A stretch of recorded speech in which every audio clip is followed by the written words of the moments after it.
gbogbo ẹ̀yin ọmọ nàìjíríà rere ẹ kú dédé àsìkò yẹ kú bẹ́ẹ̀ ṣe ń kẹ́tí sí iléeṣẹ́ Afọlábí TV. Ẹ máa bá wa share post wa tá a bá ti post ẹ máa bá wa share ẹ. A wà ní Instagram, Facebook, YouTube, TikTok, Afọlábí TV. Ọ̀rọ̀ nípa àwọn àáfàá tó ń pààyàn kiri tó fi ń ṣògùn owó yìí. A gbọ́ kọjá lọ lórí ọ̀rọ̀ àáfàá Ibrahim àbí kí náà ń porúkọ ẹ̀ Abdulrahman nílùú Ìlọrin tó pa girlfriend díẹ̀.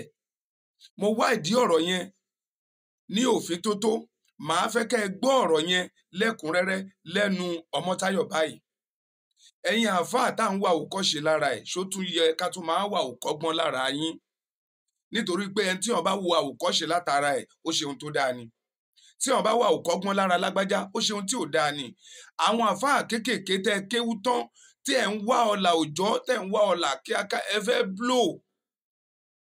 Àlùkùránì ò sọ fún wa pé ó dìgbà tá a bá pààyàn ká tó là ká tó lù. Gbogbo ọ̀pọ̀lọpọ̀ àṣírí ló wà nínú àlùkùránì láti fi jókòó àdúrà láti fi rówó. Ẹ ṣe yẹn. Gbogbo àwọn àfáà tán tí wọ́n jẹ́ onípò ńláńlá dẹ̀dẹ̀dẹ̀dẹ̀dẹ̀ kò sẹ́ni tí Ọlọ́run ò rí sàlẹ̀ ẹ̀gbin ẹ̀ o, kò sẹ́ni tí Ọlọ́run ò rí sàlẹ̀ ọ̀rọ̀ ẹ̀. Ẹ jáwọ́ nínú ká máa fìyàn ṣoògùn owó. Ẹ̀yin là ń wà òkọ́ṣe lára, ẹ̀yin lẹ̀ ń tọ́ onífá, ẹ̀yin lẹ̀ ń tọ́ gbogbo ọ̀pọ̀lọpọ̀ sọ́nà. Ṣó dìgbà táwọn onífá bá bẹ̀ sí ní fi yín ṣe yẹ̀yẹ́, ẹ má bẹ̀sìn jẹ́, ẹ má bà sílámù jẹ́.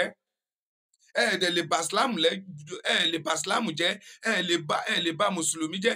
Ẹ̀yin àáfàá tí ẹ nígbàgbọ́ Ọlọ́run lọ́kàn lẹ máa bara yín lójú jẹ́. Ìsìlámù ò lè bàjẹ́ láéláé, àlùkùránì ò tí rí, àlùkùránì ò tẹ́ kò sì ní tẹ́ láéláé títí dọjọ́ gbé ìdàlẹ̀ kíámọ̀. Kí lẹ̀ ń gbé tẹ́ ń gbin, kí lẹ̀ ń gbé tẹ́ ń gbin gbogbo ẹ̀yin àáfàá yìí. Ẹ ṣọ́ra yín o, tẹ́ ẹ bá fẹ́ rí ìbínú Ọlọ́run ẹ ṣọ́ra yín. Ọlọ́run ọba mi dẹ̀rẹ́ amúnimúyè ni, ẹni tí kì í léèyàn kó tó múyàn ni, ẹni tó máa ń wẹ̀dá níran ni. Ẹ rí bó ṣe mú Abdulrahman, ó ti ń ṣe tipẹ́, ẹ mọye bàtà tán náà. Ẹ wo ọ̀rọ̀ yìí, ẹni tó bá mi ṣe ìwádìí ẹ gbọ́ lẹ́nu Ọmọ́táyọ̀, ẹ gbọ́ ohun tó ń lọ, ẹ gbọ́ kúlẹ̀kúlẹ̀ ọ̀rọ̀ yẹn gangan lẹ́nu Ọmọ́táyọ̀. Ẹ bá wa share, ẹ bá wa comment ẹ Afọlábí TV.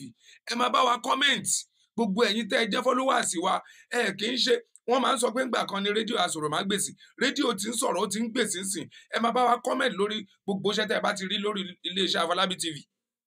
Ẹ bá wa gbọ́rọ̀ ẹ̀kúnrẹ́rẹ́ lẹ́nu Ọmọ́táyọ̀. Wọn ò tí ì rí orí Afusado ní ìbáyìí, orí rẹ̀ yẹn náà tí ì rí, ọ̀rọ̀ yẹn ò tí ì tán síbẹ̀ o.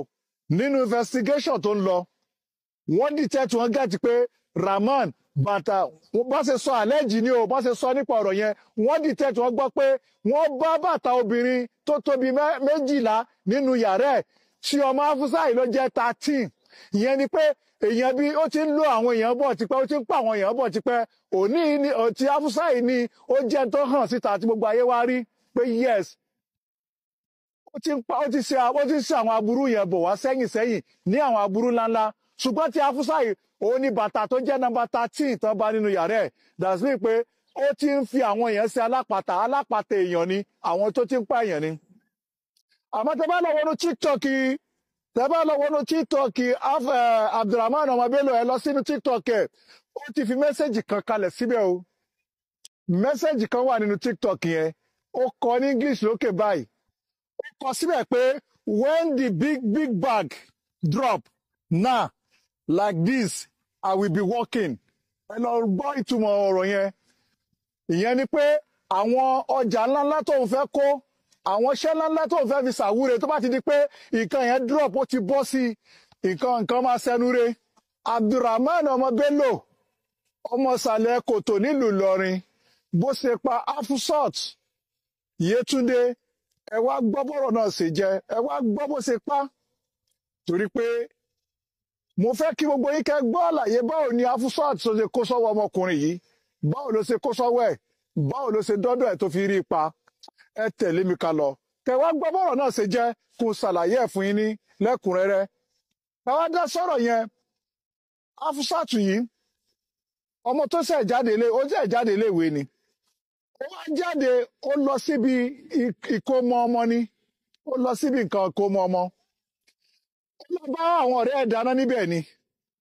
Nígbà tó débẹ̀, àwọn ọ̀pọ̀lọpọ̀ tí ń jẹun àsìkò ìgbà tí Afusa yìí tó wá ní kóun dìde kóun lọ bu oúnjẹ títí ẹ̀ àsìkò ìgbà yẹn ni Ramani ọmọ ìsàlẹ̀ kòtò yìí Ramani ọmọ Bello nílùú nílé ìsàlẹ̀ kòtò nílọrin àsìkò ìgbà yẹn ló pe ọmọ Afusa yìí bóyá ó fi kan pè é ni bí ó ṣe pé ọmọ yẹn lọmọ yẹn fi oúnjẹ lẹ̀ náà bá rọmọ yẹn mọ́ ló bá lọ ó ti gbọ́ ọ̀dọ̀ Ramani lọ Afusa bá gbéra ó lọ sọ́dọ̀ Rahman ìgbà tó dọ́dọ̀ Rahman ó gbà lálejò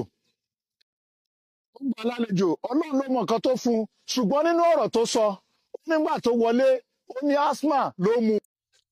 gbogbo ẹ̀yin àfáà gbogbo ẹ̀yin ọmọ Nàìjíríà mo lérò pé ẹ gbọ́ ẹ̀kúnrẹ́rẹ́ ọ̀rọ̀ Abdulrahman yìí lẹ́nu àwọn àfáà lẹ́nu gbogbo ọ̀pọ̀lọpọ̀ ọmọ Nàìjíríà lẹ́nu ọmọ Táyọ̀ tó sọ̀rọ̀ tán sìn ẹ̀yin àfáà bó là ń lọ lórílẹ̀‐èdè